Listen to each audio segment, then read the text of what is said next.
Iran ने कहा है कि वो इस हमले में शामिल नहीं है, लेकिन हमास के हमले के बाद उसकी संसद में इजराइल के खात्मे के नारे लगे हैं। ईरान ने कहा है कि वो फिलिस्तीन की मांगों का हमेशा समर्थन करेगा, लेकिन फिलिस्तीनी कार्रवाई का फैसला फिलिस्तीन का ही है। अमेरिका से आ रही एक खबर से ईरान को देखने का नजरिया मिलता है। अमेरिका में विपक्ष राष्ट्रपति जो बाइडेन पर आरोप लगा रहा है कि उन्होंने ईरान के जब्त किए गए 6 अरब डॉलर के एसेट्स को मुक्त कर दिया और ईरान ने इसी पैसे से हमास को मदद पहुंचाई। इसी सितंबर में ईरान ने शर्त रखी कि अगर दक्षिण कोरिया में जब्त ईरान के 6 अरब डॉलर को छोड़ दिया गया, तब वो 5 अमेरिकी नागरिकों को अपनी कैद से रिहा कर देगा। अमेरिकी सरकार ने एसोसिएटेड प्रेस से कहा है कि दोहा भेजे गए पैसे से कुछ भी खर्च नहीं हुआ। अमेरिका में विपक्ष के सीनेटर लिंडजी ग्राहम ने कहा है कि मैं ईरान से कहना चाहता हूं कि अगर हिजबुल्लाह ने इजराइल पर हमला किया तो अमेरिका और इजराइल मिलकर ईरान पर हमला करेंगे। हम ईरान की रिफाइनरियों को तबाह करके उसे तेल व्यापार से बाहर कर देंगे। यह सब किसी टीवी डिबेट के थ्रिलर नहीं है, मगर दुनिया के एक बड़े हिस्से की तबाही के संकेत हैं। इस तबाही का असर दुनिया भर में न जाने कितने करोड़ लोगों को मौत और गरीबी के अंधेरे में हमेशा के लिए धकेल देने वाला है। इजराइल के प्रधानमंत्री नेतन्याहू ने टीवी पर जारी संदेश में कहा कि युद्ध काफी लंबा चलेगा और मुश्किलों भरा होगा। हम दुश्मन पर इस दर्जे का हमला करेंगे जो उन्होंने पहले कभी देखा नहीं। अगर दुनिया के कई देश इसमें उलझ गए तब फिर कितना लंबा चलेगा पता नहीं। क्या इजराइल हमास का बदला केवल गाजा को मिटा कर लेगा या कथित रूप से हमास की मदद करने वाले ईरान और लेबनान की तरफ भी जाएगा? क्या हम एक पूरे इलाके को युद्ध में जाता हुआ देख रहे हैं? या किसी के लिए भी अच्छी खबर नहीं हो सकती। युद्ध केवल तबाही लेकर आएगा, इंसाफ नहीं। अपने स्वाभिमान को बचाने के लिए इजराइल के पास कोई चारा नहीं बचा है, लेकिन वह इन इलाकों में इस युद्ध से पहले भी हमला तो करता ही रहा है। इजराइल की सेना के प्रवक्ता के बयान में एक पंक्ति उभर कर आने लगी है कि गाजा में आतंकी ठिकानों पर हमला हो रहा है, नागरिकों को निशाना नहीं बनाया जा रहा है। युद्ध में तय करना मुश्किल होता है कि कौन मारा जाएगा, नागरिक या सैनिक, बच्चे या बूढ़े। ऐतिहासिक तौर पर देखा गया है कि गाजा पर इजराइल के हमलों में बच्चों की बड़ी संख्या में मौतें हुई हैं। यह भी खबरें छप रही हैं कि इजराइल ने कहा है कि गाजा खाली कर दें। फिलिस्तीन की आबादी 70 लाख बताई जाती है। इतनी बड़ी आबादी कहां जाएगी, किस रास्ते से जाएगी, किसी को नहीं पता। एक तरफ समंदर है, एक तरफ इजराइल है। इजराइल ने गाजा के पास 1 लाख सैनिकों और रिजर्व आर्मी को तैनात कर दिया है। आप आने वाली तबाही का अंदाजा कर सकते हैं। इस हमले से पहले इजराइल में क्या चल रहा था वह भी देखना चाहिए। प्रधानमंत्री नेतन्याहू भ्रष्टाचार के आरोपों से घिरे थे। उन्हें सुप्रीम कोर्ट का भय सताने लगा था, इसलिए एक ऐसा कानून लेकर आए जिसके जरिए वे कोर्ट पर अपना वर्चस्व कायम करना चाहते थे। उनके बनाए कानून के खिलाफ जनता सड़कों पर थी और जगह जगह प्रदर्शन चल रहे थे। यहां तक कि सेना की ट्रेनिंग लेने वाले रिजर्व आर्मी के लोग भी प्रदर्शनों में शामिल हो गए और अपने पदभार का बहिष्कार करने की धमकी देने लग गए। जनवरी 2023 से लेकर सितंबर 2023 तक के इजराइल की खबरों को पलटकर देखेंगे तो पता चलेगा कि इजराइल की जनता अपनी सरकार की तानाशाही रवैये के खिलाफ सड़क पर आंदोलन कर रही थी। न्याय प्रणाली में कई तरह के बदलाव लाने का प्रस्ताव चल रहा था। सुप्रीम कोर्ट में जजों की नियुक्ति से लेकर इजराइल के मूल कानूनों की वैधता पर फैसला सुनाने और न्यायिक समीक्षा की ताकतों को कम करने का प्रयास हो रहा था। जनता इन सब का विरोध कर रही थी। सुप्रीम कोर्ट में सरकार के अटॉर्नी जनरल भी इस कानून के विरोध में थे। सेना के भीतर भी इस बात को लेकर विरोध हो रहा था। न्यूयॉर्क में इजराइल के राजदूत ने अपने पद से इस्तीफा दे दिया था। न्यूयॉर्क टाइम्स में अमेरिका में रहने वाले इजरायली यहूदी नागरिकों ने बड़ा सा विज्ञापन छपवाया पूरे पन्ने का और प्रधानमंत्री नेतन्याहू के कानून की निंदा की। जनता और सरकार के भीतर से सुप्रीम कोर्ट को बचाने की आवाज आ रही थी। इन सभी को अनदेखा करते हुए नेतन्याहू ने सुप्रीम कोर्ट को अधीन करने का कानून पास करा लिया, मगर वे इस कानून को लेकर जनता के बड़े वर्ग और सेना के भीतर समर्थन गंवा बैठे और हमास के हमले के बाद उनके नेतृत्व को लेकर फिर से सवाल उठने लगा है। मगर अभी नहीं, इस वक्त सभी नेतन्याहू के पीछे आ खड़े हुए हैं। शायद इजराइल के लिए इजराइल के साथ खड़े हुए हैं। युद्ध की अवधि के दौरान इजराइल में खास किस्म की आपातकाल सरकार बनाने की बात हो रही है, जिसमें विपक्ष भी शामिल होगा। वहां सभी दलों के नेता देश के साथ हैं, बल्कि जंग में जाने के लिए आगे आ रहे हैं। 1 महीना पहले तक नेतन्याहू को इतना समर्थन नहीं था। तो क्या हम उस सवाल को छोड़ दें कि हमास इजराइल की सीमा में कैसे आ गया। जरूर इस सवाल का जवाब खोजा जा रहा होगा और जवाब इजराइल के हमले की रणनीति में दिखने भी लग जाएगा। हमास को क्या कहा जा रहा है, इस पर भी काफी अंतर है। इजराइल, अमेरिका इसे आतंकी संगठन मानते हैं। भारत के प्रधानमंत्री नरेंद्र मोदी ने भी इस हमले को आतंकी मानते हुए इजराइल को पूरा समर्थन दिया है। कई जगहों पर लोग तर्क कर रहे हैं कि जिस तरह से यूक्रेन अपनी जमीन की रक्षा कर रहा है वह आतंकी नहीं है, तो फिलिस्तीन की मांग भी आतंक की श्रेणी में नहीं आती है। जिस न्यूयॉर्क टाइम्स पर भारत की सरकार न्यूज क्लिक के मामले में इतना भरोसा करने लगी है, उसने हमास को आतंकी संगठन नहीं लिखा है, बल्कि अमेरिकी यहूदी संघ ने ट्विटर पर इसकी आलोचना भी की है कि न्यूयॉर्क टाइम्स ने केवल हमास लिखा है। मगर न्यूयॉर्क टाइम्स की दूसरी खबरों में हमास के लिए मिलिटेंट का इस्तेमाल किया गया है। वॉशिंगटन पोस्ट ने भी इसे मिलिटेंट लिखा है। CNN ने कहा है कि अमेरिका ने इसे आतंकी संगठन माना है। ब्रिटेन के अखबार इंडिपेंडेंट ने भी मिलिटेंट लिखा है। जेरूसलम पोस्ट की हेडलाइन में केवल हमास लिखा है, मगर भीतर इसे आतंकी समूह लिखा है, terror group. Times of Israel ने इसे आतंकी समूह कहा है। हारेत्स अखबार ने कहीं आतंकी कहा है, कहीं मिलिटेंट कहा है। अखबार ने इजरायली सरकार की तैयारी और सहायता की निंदा भी की है। गार्डियन ने अपने संपादकीय में हमास लिखा है और कहा है कि उसके मिलिटेंट हमला कर रहे हैं। क्या मिलिटेंट का इस्तेमाल टेररिस्ट के बदले किया जा रहा है या खास सावधानी के तहत किया जा रहा है? संयुक्त राष्ट्र ने आतंकवाद की जो परिभाषा दी है उसके अनुसार सरकार या आबादी के किसी हिस्से पर हिंसक हमला करना, जान से मारना, बंधक बनाना, यह सब आतंकवाद है। ऑक्सफोर्ड डिक्शनरी के अनुसार मिलिटेंट का मतलब टेररिस्ट से थोड़ा अलग दिखता है। ऐसा समूह जो अपने राजनीतिक और सामाजिक लक्ष्य को हासिल करने और दबाव बनाने के लिए बल प्रयोग करता हो। आतंकवाद में भी मिलती जुलती बात लिखी गई है, मगर इसमें सरकारों पर दबाव बनाने के लिए हिंसा को प्रमुखता से लिखा गया है। तो हम इस सवाल को यहीं छोड़ देते हैं कि पश्चिम के कई अखबारों ने टेररिस्ट के बदले मिलिटेंट का इस्तेमाल किया है या उनके लिए इन दोनों में बहुत अंतर है। आपकी इनके संपादक से बात हो जाए तो हमें भी बता दीजिएगा। हमास को अमेरिका, यूरोपीय संघ और इजराइल ने आतंकी संगठन घोषित किया हुआ है।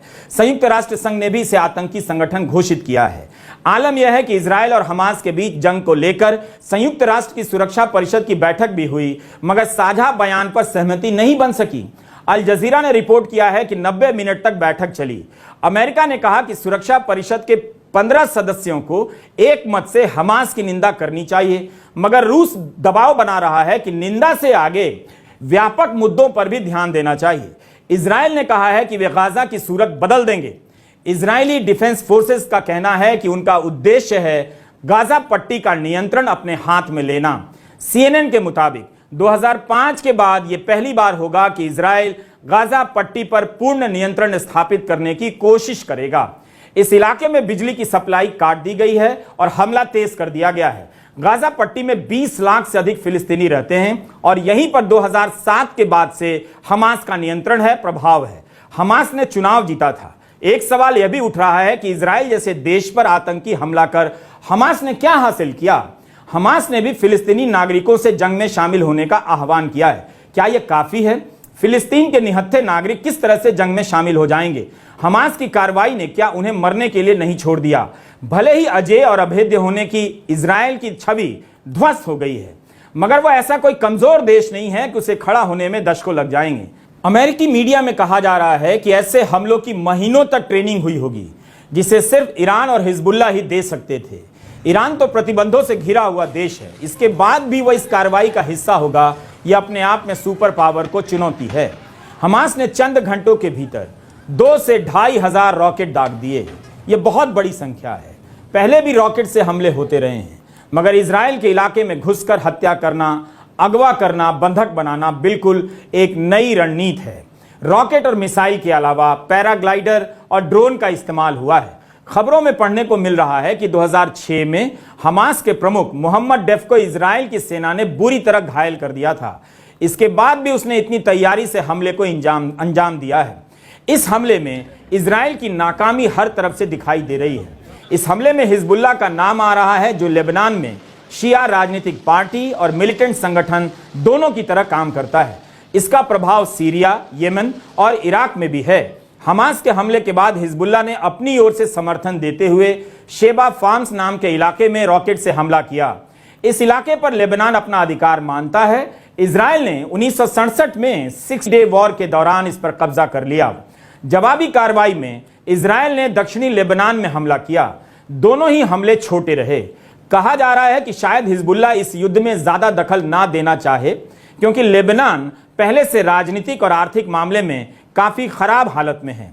जो बाइडेन ने कहा है कि अन्य समूह जो इजराइल के विरोध में हैं, वो इस समय इजराइल की कमजोरी का फायदा ना उठाएं। इसे हिजबुल्लाह जैसे संगठनों के लिए चेतावनी के रूप में देखा जा रहा है। हिजबुल्लाह को भी अमेरिका, यूरोपीय संघ और इजराइल ने आतंकी संगठन घोषित किया हुआ है। हिजबुल्लाह को ईरान का समर्थन हासिल है। हमास के प्रवक्ता ने बीबीसी से कहा है कि इस हमले के लिए उन्हें ईरान का समर्थन हासिल था। डोनाल्ड मैकिंटायर ने इंडिपेंडेंट में लिखा है कि हमास के हमले के पीछे हम फिलिस्तीनियों की असल मांगों को भूल रहे हैं। दशकों से गाजा हमले के केंद्र में है। इजराइल के कब्जे के कारण उसकी आंतरिक अर्थव्यवस्था खत्म हो चुकी है। गाजा और इजराइल के बीच जो बैरियर लगे हैं, वहां पर आए दिन प्रदर्शन होते रहते हैं। कुछ समय पहले इजराइल ने उस बैरियर से निकलकर हर दिन अपने इलाके में काम करने के लिए आने वाले 20,000 फिलिस्तीनियों पर रोक लगा दी थी। यही नहीं, जेरूसलम में अल अक्सा मस्जिद के प्रांगण को इजराइल की सुरक्षा बलों ने काफी नुकसान पहुंचाया। हमास ने अपने हमले का नाम ऑपरेशन अल अक्सा फ्लड दिया है। मक्का और मदीना के बाद यह इस्लाम के लिए सबसे महत्वपूर्ण इबादत गाह है। हमने ये सारी जानकारी कई तरह के लेखों से जुटाई है ताकि आप पहले समझ लें या कुछ बुनियादी बातें जान लें। मुझे पता है आप वही करेंगे जो भीड़ कहेगी, मगर फिर भी। अल जजीरा में सोमदीप सेन ने लिखा है कि यह हमला सशस्त्र फिलिस्तीनी विद्रोह का ही एक हिस्सा है, जिसके पीछे दशकों का इतिहास है। यह एक तरह से इजराइल द्वारा फिलिस्तीन पर कब्जा और उसे उपनिवेश में बदल देने की कोशिशों का विरोध है। वे लिखते हैं कि फिलिस्तीनी बलों ने जिस तरह के हमले का सहारा लिया है, वो हैरान करने वाला नहीं है, क्योंकि उसे पता है कि वह दुनिया की सबसे एलीट और सबसे ज्यादा फंड प्राप्त सेनाओं से लड़ रही है। एडवर्ड साइद ने कहा था कि फिलिस्तीन के संघर्ष का केंद्र है गाजा, अनिवार्य केंद्र। यहां पर फिलिस्तीन के लाखों विस्थापित रहते हैं, जिन्हें 1948 के बाद निकाल दिया गया था। यहीं से फिलिस्तीन के ज्यादातर सशस्त्र विद्रोही आते हैं। CNN के रफीक जकारिया के कार्यक्रम में फिलिस्तीन के पूर्व मंत्री मुस्तफा बरगूती ने कहा है कि यह हमला आधुनिक इतिहास के सबसे लंबे कब्जे का सीधा निष्कर्ष है, जो नस्ल भेद में बदल चुका है। रफीक जकारिया ने इस बयान को ट्वीट भी किया है। इस इंटरव्यू में पूर्व मंत्री मुस्तफा बरगूती ने कहा है कि हमास तो इजराइल को मान्यता नहीं देता है, लेकिन उसके पहले फिलिस्तीन लिबरेशन ऑर्गेनाइजेशन PLO और पैलेस्टाइन अथॉरिटी ने इजराइल को मान्यता दी थी, मगर उन्हें क्या मिला? कुछ नहीं। 2014 से इजराइल सरकार फिलिस्तीनियों से मिल भी नहीं रही है। सितंबर 2023 में नेतन्याहू संयुक्त राष्ट्र में एक नक्शा लेकर गए, जिसमें गाजा, वेस्ट बैंक, जेरूसलम और गोलान हाइट्स को इजराइल का हिस्सा दिखाया गया। तब दुनिया ने फिलिस्तीन के हक के बारे में क्यों नहीं सोचा? पूर्व मंत्री मुस्तफा बरगूती ने एक सवाल पूछा है कि संयुक्त राष्ट्र यूक्रेन को सपोर्ट कर रहा है, जो रूस के कब्जे के खिलाफ लड़ रहा है, लेकिन यहां तो वह इजराइल को सपोर्ट कर रहा है, जिसने फिलिस्तीन की जमीन पर कब्जा कर लिया है। Jordan, Israel to Europe. शांति प्रयासों की नाकामी का सवाल फिर से पहाड़ बनकर खड़ा हो रहा है, मगर इसे अपनी उंगली पर उठाने वाला दुनिया में कोई नेता नजर नहीं आ रहा। सोशल मीडिया में कई तरह के आंकड़े दिए जा रहे हैं, हम उनकी पुष्टि नहीं कर सकते। कहीं 1.5 लाख फिलिस्तीनियों के कत्ल का आंकड़ा है, तो कहीं इजराइल और फिलिस्तीन के बंधक बना लिए गए नागरिकों का आंकड़ा है। जेरूसलम स्थित एक गैर लाभकारी संस्था का आंकड़ा है कि सन 2000 से लेकर अब तक 10,000 से अधिक फिलिस्तीनी इजरायली नागरिकों और सैनिकों के हाथों मारे गए हैं। इजराइल के भी 1330 नागरिक और सैनिक मारे गए हैं। संयुक्त राष्ट्र के मुताबिक 2008 से 2020 के बीच 5,590 फिलिस्तीनियों की मौत हुई है और 251 इजरायलियों की। आज दुनिया के प्रभावशाली देश और संस्थाएं हर तरफ से नाकाम नजर आ रही हैं। शांति के तमाम प्रयास किनारे कर दिए गए हैं। सितंबर 1993 में बिल क्लिंटन ने इजराइल और PLO के बीच ओस्लो शांति समझौता किया था, मगर वो फेल हो गया। ओस्लो समझौते के 6 साल बाद तक उसकी एक भी डेडलाइन पूरी नहीं की गई। फिलिस्तीन की लड़ाई को धर्म की लड़ाई के रूप में पेश किया जाता है ताकि लोग बढ़ जाएं, ध्रुवीकरण हो जाए, लेकिन वहां फिलिस्तीनी ईसाई भी रहते हैं, फिलिस्तीनी मुसलमान भी रहते हैं। फिलिस्तीन का सवाल अपनी जमीन का सवाल है, अपने देश का सवाल है। उन्हें अब तक उनका देश नहीं मिला, उनके सारे रास्ते बंद कर दिए गए हैं। आप चाहें तो अल जजीरा पर स्टैनली कोहेन का लेख पढ़ सकते हैं, जो खुद भी यहूदी हैं और अंतर्राष्ट्रीय कानून के वकील हैं। स्टैनली बताते हैं कि अंतर्राष्ट्रीय कानून के तहत न केवल सशस्त्र संघर्ष को मान्यता दी गई है, बल्कि इसे स्वीकार भी किया गया है कि उपनिवेश बनाने वाली शक्तियों के खिलाफ सशस्त्र संघर्ष जायज तरीका है। राष्ट्रीय मुक्ति के लिए हथियारबंद संघर्ष और युद्ध को स्वीकार किया गया है। 1949 के जिनीवा कन्वेंशन के प्रोटोकॉल के अनुसार हथियारबंद संघर्ष को उन लोगों के हक के रूप में स्वीकार किया गया जिनकी जमीन पर दूसरे देश ने कब्जा कर लिया है। संयुक्त राष्ट्र की आम सभा ने तो अस्थायी तौर पर भी किसी भी देश को सैनिक ताकत के इस्तेमाल से कब्जे को गलत माना है। इस लेख में कोहेन दिखाते हैं कि संयुक्त राष्ट्र ने उन लोगों के संघर्ष को मान्यता दी है जिनकी जमीन पर बलपूर्वक कब्जा कर लिया गया है। कई दिनों तक इसे लेकर संदेह जाहिर किया जाता रहा कि साफ साफ सशस्त्र संघर्ष को मान्यता नहीं दी गई है, लेकिन 3 दिसंबर 1982 को संयुक्त राष्ट्र की आम सभा ने एक प्रस्ताव पास कर इस संदेह को दूर कर दिया और अपने भौगोलिक क्षेत्र की रक्षा और स्वतंत्रता के लिए सशस्त्र संघर्ष को भी वैध मान लिया गया। इस लेख में स्टैनली कोहेन दिखाते हैं कि कैसे इस मान्यता का इस्तेमाल यूरोप से आकर फिलिस्तीन में बसने वाले यहूदियों ने गलत तरीके से किया और वहां के लोगों को बेदखल करना शुरू कर दिया, मारना शुरू कर दिया।